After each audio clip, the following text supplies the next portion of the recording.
بسم اللہ الرحمن الرحیم۔ السلام علیکم، کیسے ہیں آپ سب؟ امید ہے کہ آپ سب ٹھیک ہوں گے، خوش باش ہوں گے، گھروں میں آباد ہوں گے۔ آج کی ہماری جو ویڈیو ہے وہ سند تلمیح کے بارے میں ہے۔ اس میں دیکھتے ہیں کہ سند تلمیح کی تعریف کیا ہے، لفظی معنی کیا ہے، اور پھر اس کی ایگزامپلس دیکھیں گے ہم، اور کچھ اشعار کوٹ کریں گے۔ تلمیح عربی کے لفظ لام یعنی لام میم ہے سے نکلا ہے۔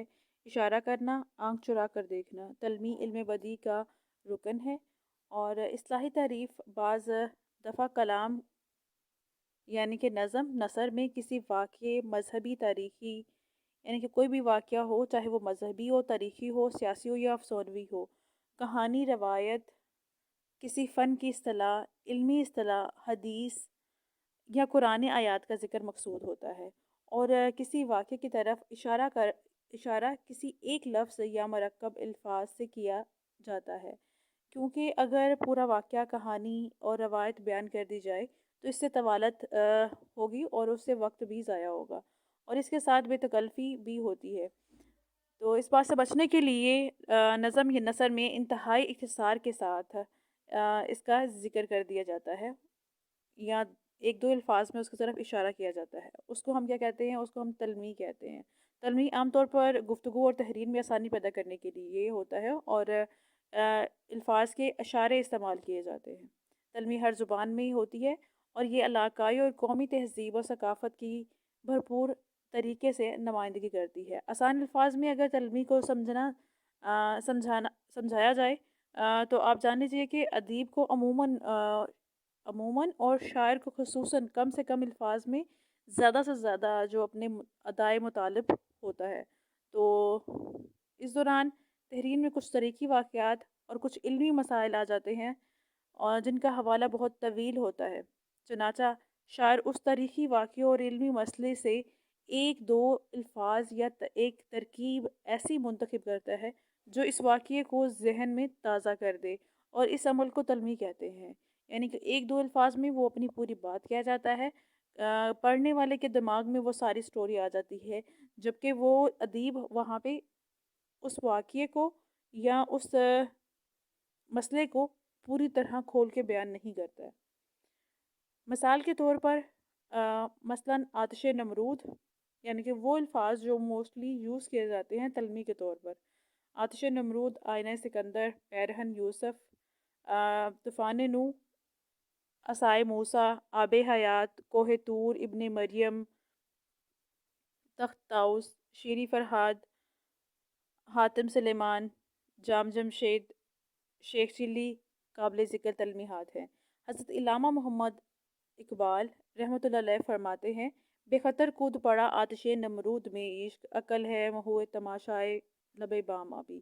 اس میں نمرود نے جب حضرت ابراہیم علیہ السلام کے لیے آگ جلائی تھی، اور اس میں ان کو ڈالنے کے لیے کہہ دیا تھا، ان کو کہا گیا تھا کہ ان کو، نمرود کو، خدا مانا جائے، جس سے انہوں نے انکار کیا حضرت ابراہیم علیہ السلام نے، تو نمرود نے ان کے لیے آگ جلا کر اس میں ان کو پھینکوایا، جو کہ ان کے لیے گلزار بن گئی۔ عقل ہے محو تماشائے لب بام ابی، اس میں نمرود کی جو بیٹی تھی وہ بالکنی سے کھڑے ہو کے یہ سارا واقعہ دیکھ رہی تھی، جو کہ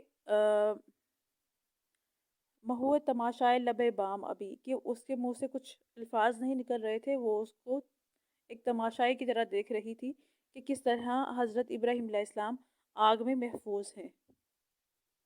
اسی طرح سحر سامری کہنے سے حضرت موسیٰ اور سامری جادوگر کا واقعہ یاد آ جاتا ہے، اور ماہ کنا یعنی ماہ یعنی کہ چاند، کنا کا چاند، اشارہ ہے حضرت یوسف کی طرف۔ اور تلمیح کے تعارف پر مختلف ناقدین کی رائے جو ہے، اس میں پروفیسر انور جمال اپنی کتاب ادبی اصطلاحات کے صفحہ نمبر 83 میں رقم تراز ہے کہ یہ شعری اصطلاح ہے، اور وہ کلام، شعر، مصرع جس کا ایک حصہ کسی اور زبان کا ہو اور دوسرا کسی اور زبان کا، تلمیح کہلاتا ہے۔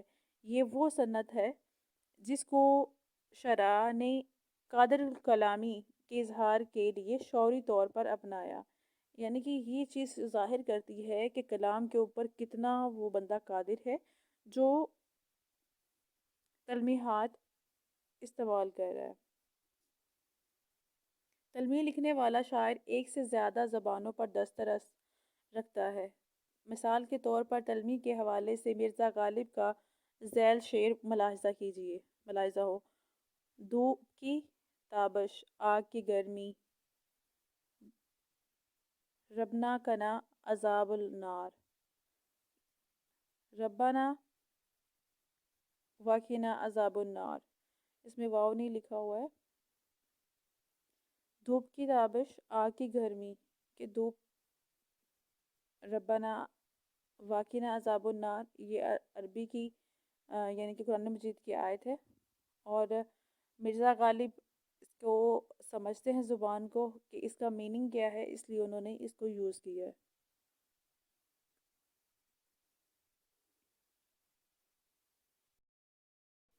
پروفیسر انور جمال اپنی کتاب ادبی اصطلاحات مطبوعہ نیشنل بک فاؤنڈیشن اشاعت چہارم مارچ 2017 کے صفحہ نمبر 82 پر رقم دراز ہیں۔ تلمیح کی اصطلاح علم بدیع کے حصے میں آئی ہے۔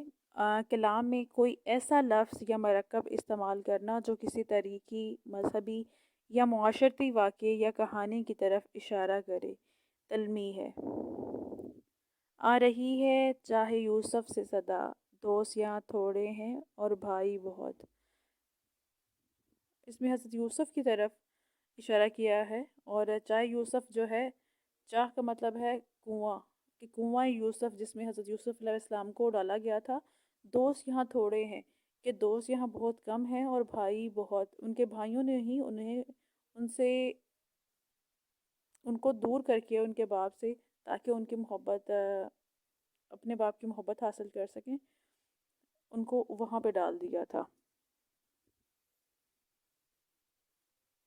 ہم نے کیا کیا نہ تیرے عشق میں محبوب، ہم نے کیا کیا نہ تیرے عشق میں محبوب کیا، صبر ایوب کیا، گریہ ایوب کیا۔ اس میں حضرت یوسف علیہ السلام کی طرف اشارہ ہے کہ جب حضرت یوسف علیہ السلام کو ان سے دور کیا گیا تو انہوں نے کس طرح صبر کیا، اور وہ کیسے رو رو کے اپنی آنکھوں کی بینائی کھو بیٹھے تھے۔